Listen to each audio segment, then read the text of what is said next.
What up, world? It's Machiavelli the Don back with another reaction, y'all. On Mr.Swerve on talks about Tupac and Master P relationship. If you're new to the channel, don't forget hit that subscribe bell. Yeah, y'all. This is about Master P was angry when Pac got killed. Stay tuned. That's what bothers me with a lot of things today. You know what I'm saying? Because we lived through that and you lived through it. You know this. A lot of these youngsters don't really know what was going on. They don't know that it was a separation. You know, Biggie came to New Orleans, but Pac was in New Orleans was a Pac place. They booing this man. Yeah. It's like if they could touch him then, God rest, they would have. Yeah. It got that serious. The lines were drawn. You know, even if we liked, you know, P was close to Pac. So it was more or less like, you know, he never was the type don't listen to Biggie music because we love me and me all and we love, you know, Biggie music. But you can tell that West Coast the lines were drawn. So even and people don't realize how serious that was during the Pac and Biggie thing. Lines were drawn. It even got more serious when he passed and P made that song. When he made that song and he had the Tupac feature on there.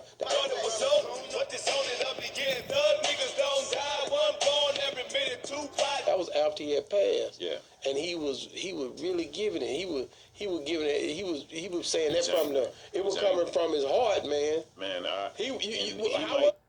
My husband can't understand Yeah, how y'all. he's It's making $300 a about the month. commercial break. Commercial break. Y'all hit that like button, y'all, for Master P and Tupac. Hit that like button for Master P and Tupac, y'all. I'm winding it up for y'all. You don't know what it is in this commercial break, you know what I'm saying? Hold on, you know. Getting right back to it, you know what I mean? So here we go. Hit that like button. You know what I'm saying? Get this video up to 1,000 likes. Stay tuned. he might get upset. Y'all think he could get upset, man, because he could respect this. I remember, and for us, you know, we were in Cleveland and Gun Arena. We was coming. Scarface was on that ticket. Uh, who else was on there? I can't remember. It was West Side Connection. Okay. Right. And we remember we performed, and in fact, and it lit a flame under P, but he wasn't mad. You know what I'm saying? Scarface wanted everybody that was on that side standing there to move when it was daytime to perform. And he kind of looked, oh, he'll move. I'm going to remember that. Like, it was more like we coming, but we would never be handled like this again. Yeah. And he, you know what I'm saying? It was like, okay, we about to roll out. But that's when we heard they were still screaming no limit after we had performed. Wow. Our time was so, we knew it was our time. And just so ironic, we get back to the hotel. And then the news came. So now we waking up to Biggie is gone. Wow. Right? And so, you know, I remember where, you know, it was like they funeral and stuff, and, you know, we was talking around, and P was like, nah, ain't none of y'all going out there. We don't know what's up. Y'all ain't going to that. You know, it was like we wanted to pay, you know, respects because we was fans of it. And yeah. You know, in so many ways, I think, got to talk to him, meet him and stuff like that. You know, we respected that, but P was like, nah, y'all ain't going out there. Wow. Right? You know, you never know what's going on. But then I understood it's Pac. You know what I'm saying? But when that happened with Pac, I saw his face. I saw somebody that was hurt. You know what I'm saying? Like you took a brother away from him, like hurt, like yeah. Literally. And you looking at your leader. It's your leader. You know what I'm saying?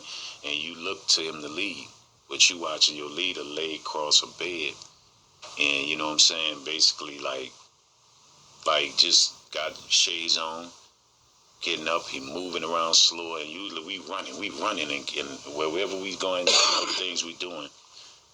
He just out one of them days where it looked like he wasn't doing no running to the stores.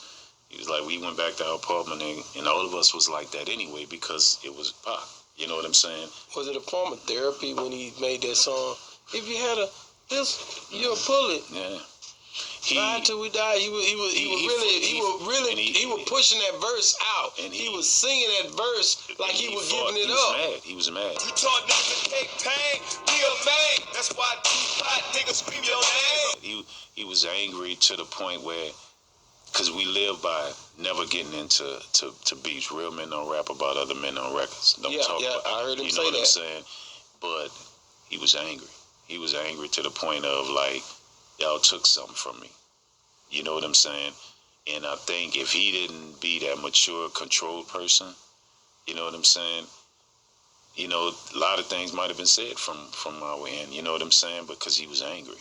But he knew how to keep his composure too, right? At that other coast, but he just kept his composure. He stayed out of it and left it alone. But I saw hurt on his face, man. Like literally just riding around, we in the car, quiet, because, you know, on the way to shows, I used to always have, in the bus drive, I used to have the mixed CD with all Pac stuff, and that's what we would play on our way to shows, like, and I would have everything on there, you know what I'm saying, and we, you know, especially, you know, C, love Pac, so we would have certain songs on there, and you could tell that's what get P going. We used to be.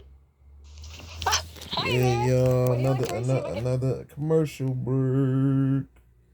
Commercial break. Y'all hit that like button, y'all. You know, I gotta wind it up for y'all. Hold on. Wind it back up for y'all. You know what I'm saying? Hit that like button, y'all. For Swerve On. Shout out to Swerve On. Stay tuned. And when that happened, you know, when you've been seeing your leader so strong and leading you, and then you watch him in a vulnerable state because he was hurt. Like when that happened to Pac, he was hurt. He was quiet for a while, and then you could see anger things with him, you know. And then it was to the point like anybody on that side, he didn't want, you know, really deal with him. But then he caught himself and just be who he was. But that took a toll on him. I think it's the same thing with Pimp C. It was the same. Yeah. They both was the same way about Pac. Yeah.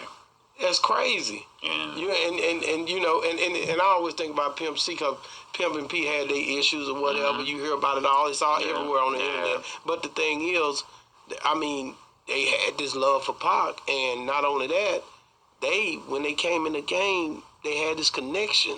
You know, like I told Silk this morning, my favorite song by him is a Player from the South. Like, cause I love that song because of the way. And they were talking about the hustle, the whole song. Yeah. And I was hustling at the time. And then you know what I'm saying? They talking about the hustle, the whole song. A lot of dudes say that, man. The whole song, every verse, everybody talked about the game. And because you related, and then the cars I was doing it. And they had I was driving them. And you got exactly. The whole look of it, everything. Everybody was dressing there like everybody was out there hustling. Yeah, hustling and doing their thing. You know what I'm saying? And it was this, but with them two, with Pac, and I think with a lot of us down south with Pac. Oh, same thing. You see his picture right there. You know I'm going to keep it right here. Pac represented struggle to us. Yeah. He represented, like, you know, like they say, the rose that grew from the concrete. You know what I'm saying? And so we resonated with him, with everything. It wasn't so much as our woke people in the community, like Mia and them, you know, Mia, because of her parents and stuff like that, you know, especially her mom and things like that, you know, they were on the part of the Black Panther part of Pac, you know, activist part.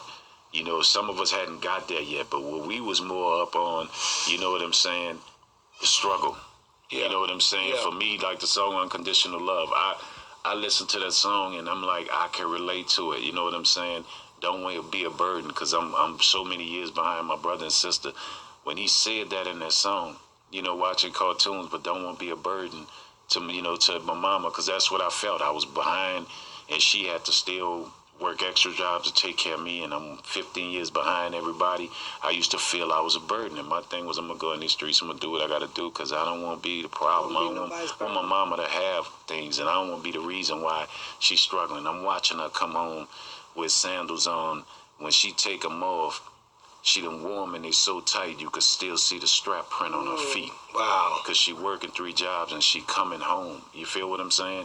And when he did that song, you could relate to Pac when he's like, unconditional love, and and even with music, when all the lights and screams scatter, only my dreams matter. Yeah. You know what I'm saying? Yeah. And that's the truth. Within music, he was foretelling you. You know what I'm saying? And just so we resonated with him more down south, and then the anger. Yeah. You know what I'm saying? Frustration. And then the little guy, the little skinny guy, the little small guy. Yeah. Pac let you know. You know what I'm saying? And it's like you resonated with that. That nigga would say it ain't easy being me. Will I see the penitentiary or will I stay free? Yeah, y'all, you know what I'm saying? That's that Pac, y'all. Y'all know what it is. Giving it up.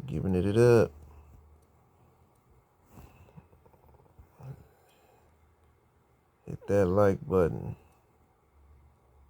Niggas was going through stuff. Bruh. And he was calling it out. Yeah. And it was a lot of songs that was. Look at his interviews. He said, I'm looking at Donald Trump, Godprint provides Machiavelli. I'm back in the house, y'all. Y'all know what it is.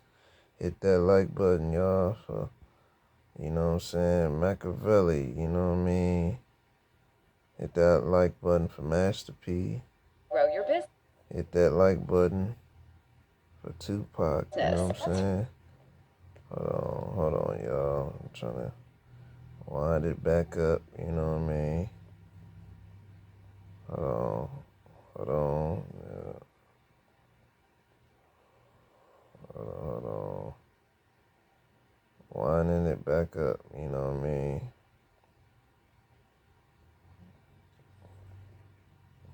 Wind it back up. Y'all hit that like button, y'all. Stay tuned. Stuff. Bruh. And he was calling it out. Yeah. And it was a lot of songs that was. Look at his interviews. He said, I'm looking at Donald Trump, before people get scared, relax for Trump, I ain't talking about your guy. And he said, how could you have that much money and somebody be starving? He was young. You know how real that is? Yeah. How do you have that much money and there's kids don't have nothing to eat? He talked about the White House too. He said, why would y'all want to keep it nice? If you got homeless, why not bring them in there? Mm-hmm. He said analogies that where it just took all the politics out of it. If you're really trying to help, but for him to be that young and speaking on subjects like that, he only lived to be 25. Yeah, and that's when people really don't think his knowledge and who he was. You would think this man he was 50, 60 when he died. He was 25 in a materialistic world where mind could have been easily on the usual female, clothes, jewelry. Yeah, he did all that, but his passion and everything who he was about community, about activism. And it's like at 25 years old, the things that he spoke about that still resonate today. Like what's going on right now. And people names that he spoke. Like I said, bringing Donald Trump up. He said this back then about this man having this much money. And now this, could you imagine if he was alive and Donald Trump has been president and about to become president again? I hate to say it. You know what I'm saying? You think he gonna make it? Man, honestly, the difference is poor people, we end up doing time. Rich people, they just end up having pictures on TV and they end up just being free. You feel what I'm saying? And he's not, I feel he's not, even though they're trying so he can't run.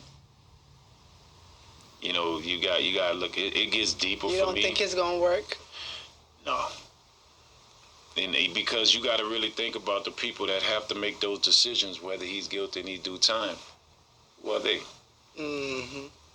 That's his people. This system is about money, power. Exactly. And he deals with representing that very well. And then also, you got to really sit down and think. But they don't like the fact that they can't control him. Yeah. And then at the same time, he's unpredictable to very, people. Yeah. Because you might think, well, he come from me, come from the rich.